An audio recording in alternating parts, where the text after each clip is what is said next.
Well, ladies and gentlemen, a very good afternoon to you, and thank you, Tina, very much indeed for that introduction. As Tina said, I'm Chris Hayward. I'm the policy chairman and the political leader of the City of London Corporation. And at the outset, let me express my gratitude to all of you who've joined us here today for this summit, making it the undoubted and unqualified success that I feel it has been. We're indebted, of course, to the 26 industry sponsors who have partnered with us to deliver today's event, as well as our extraordinarily distinguished series of speakers whose insights have animated our thinking.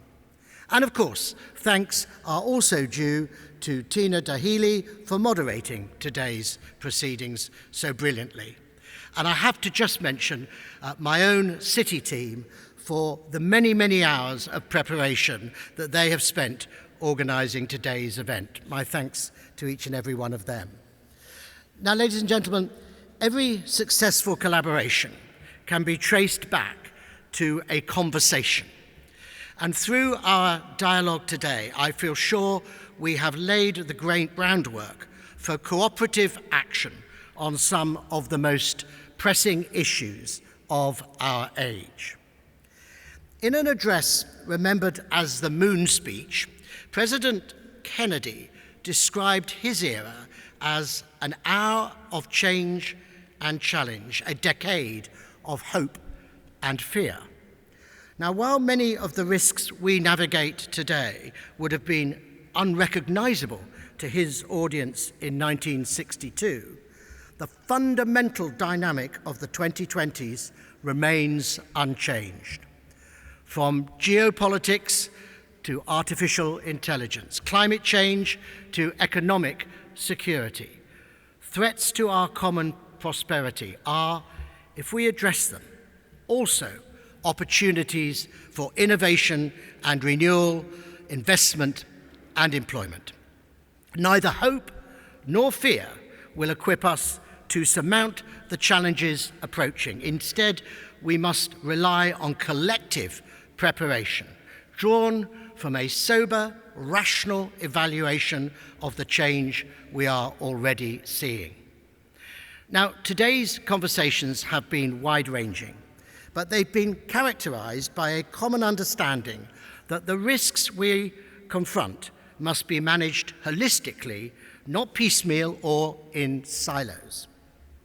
In an age of insecurity, insurance and financial services play a central role, converting uncertainty into something that can be priced, managed, and enabled. And our engagement has revealed a clear consensus that a coalition of private sector actors cannot manage risks alone. Particularly in areas that are important to our economic security, like cybersecurity and the resilience of our supply chains, we need government too. It's a dynamic which many of our speakers today have referenced, including, I recall, our elusive senior government official. Now that economic security is indivisible from national security, and managing risk is an integral element of our national defence. This, of course, is an ethos embodied by our very own City of London Police and reflected in the contributions of Deputy Commissioner National Nick Adams to our cyber panel earlier today. As the national policing lead for fraud, cyber and economic crime, the City of London Police operate at the intersection of public security and private sector resilience. Preserving the City of London's profile as one of the world's safest business districts and forging the trusted partnerships between law enforcement, financial institutions and industry which underpin our collective resilience. Of course, through their emphasis on AI, many of our breakout sessions today have reflected on the shift that might well come to define our epoch.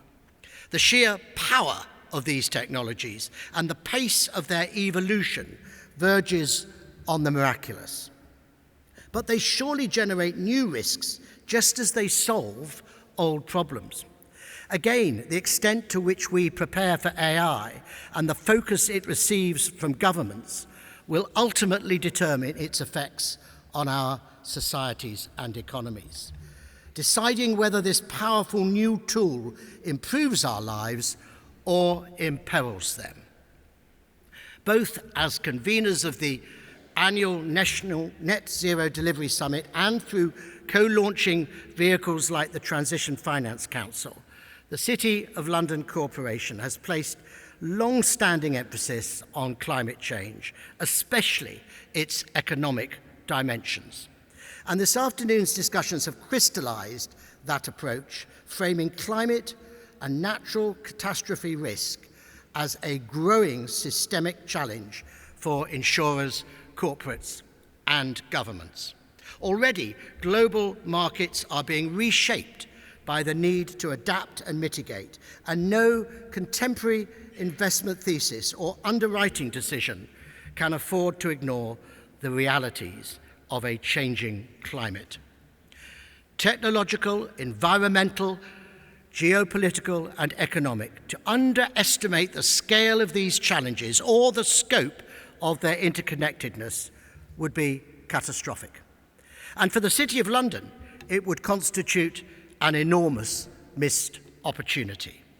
Our global preeminence in financial and professional services, including our unrivaled status as the world's foremost insurance centre, matched by our established reputation as an engine for technological innovation and investment. These, ladies and gentlemen, are unique qualifications. And as nations and businesses consider how to insulate themselves from escalating, proliferating change, our pitch must be simple. London's business is risk. Mitigating it, managing it, preempting it, and protecting you from it. Quite simply, there's no one better at it. In a complex and disorientating international landscape, our offer is clear and consistent. Credible regulation, unmatched talent, deep and diverse capital pools, and economic security. Today, we have benefited from a broad and a robust dialogue, and I've been hugely encouraged by the obvious appetite among delegates for cross-sectoral partnership grounded in pragmatism. But tomorrow, the work of converting intentions into actions must begin. Of course, in the meantime, I'd urge you to stay with us a while longer and join me at the networking reception in the Guildhall Art Gallery, where, ladies and gentlemen, I am assured that the risk of wine and nibbles is 100%. Thank you all very much.